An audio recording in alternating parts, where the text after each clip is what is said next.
দুর্গা উৎসব প্রচলন হয়েছিল, তো ঠাকুর শ্রীরামকৃষ্ণদেব মা দুর্গার ত্রিনয়নী চক্ষু মন্ত্রপুত করে অঙ্কন করেছিলেন। তারপর থেকে এখন যে মিস্ত্রি যেভাবেই গড়ুক না কেন, মায়ের সে আগের রূপ ভাবভঙ্গি বর্তমানে একই ভিসা আছে, মানে একই রাখা হয়েছে। তো ঠাকুর যে প্রতিমায় ত্রিনয়নী অঙ্কন করেছিলেন সেটা ওই পিকচারে বাঁধানো আছে, অর্থাৎ মিস্ত্রি পাল্টাচ্ছে, বহুকাল কেটে গেল, রং পাল্টাচ্ছে, মা যেন সেই ঠাকুরের আমলে যে রূপে আবির্ভূত হয়েছিলেন সেই রূপটাও আমাদের জন্য এখন আশীর্বাদ বা কৃপাস্বরূপ পরিলক্ষিত হয়েছে।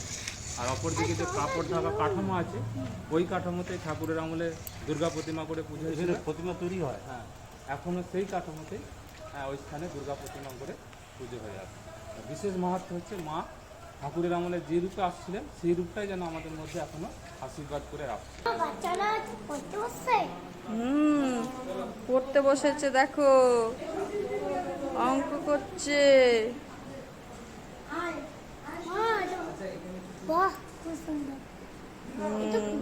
এই যে এখন আমরা যে জায়গাটা দাঁড়িয়ে আছি, এটা হচ্ছে জমিদার বাবুদের কালী মন্দির। তো জমিদার বাবুদের এক ওয়ারিশ ছিল, নাম হচ্ছে মহানন্দ লাহা। ওনার ব্যক্তিগতভাবে এই মন্দিরটা বানিয়েছেন। তো ঠাকুর শ্রীরামকৃষ্ণদেব মাঝে মধ্যে সেই পূজায় অংশগ্রহণ বা দর্শন করতে আসেন।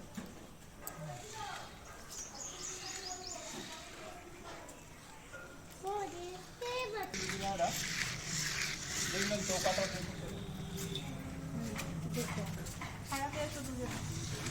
এটা হচ্ছে ভবতারিণী মন্দির বলা হয়। ঠাকুর শ্রীরামকৃষ্ণদেব যখন কামারপুকুরে থাকতেন, পাশেই ধনিকামানী দেবীর বাড়ি আছে। তো ধনিকামানী দেবী ছিলেন নিঃসন্তান বা বিধবা, কাজেই ঠাকুর শ্রীরামকে বড় করেছিলেন।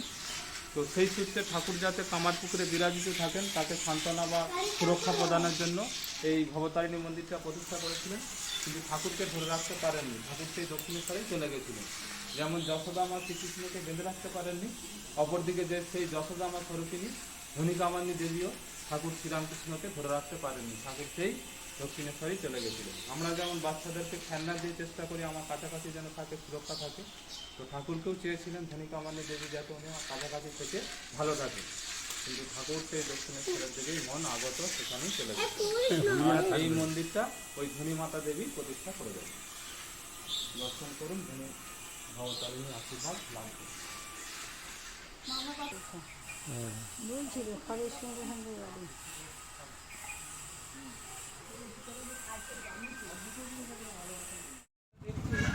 এটা হচ্ছে দয়াল সত্যপীরের মন্দির। দয়াল সত্যপীর অর্থাৎ নারায়ণের স্বরূপ। ঠাকুর যখন এখানে থাকতেন, এখানে এসে উনি হরিনাম সংকীর্তন করতে পারে এবং মুসলিমরাও উপাসনা করতে পারে। ঠাকুর সেই উপাসনার মাধ্যমে বুঝিয়ে গেছেন যে একই আত্মা, একই ঈশ্বর, জাতপাত বলে কিছুই নেই। একটা ইন্টারেস্টিং কোশ্চেন আসবে, এমন একটা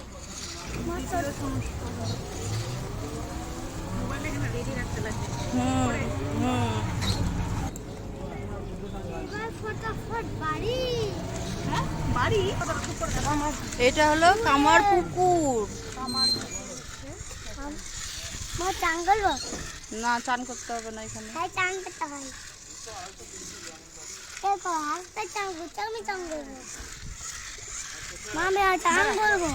এখন আমরা যে স্থানটা দাঁড়িয়ে আছি এটা হচ্ছে কামার পুকুর।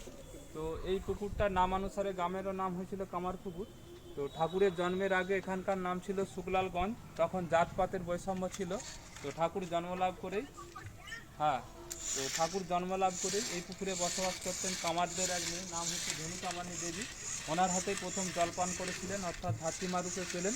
আবার ঠাকুরের যখন পৈতা হলো, সেই ধনীমাতা দেবীকে উনি ভিক্ষামাতা স্বরূপ গ্রহণ করেছিলেন।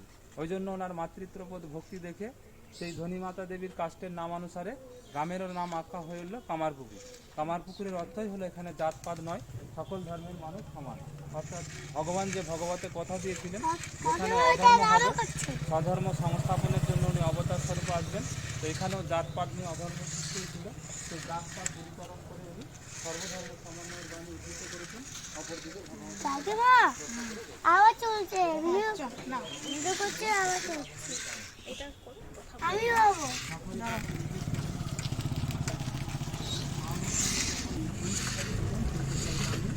যিনি প্রথম ঠাকুরকে চিনেছিলেন রামকৃষ্ণ।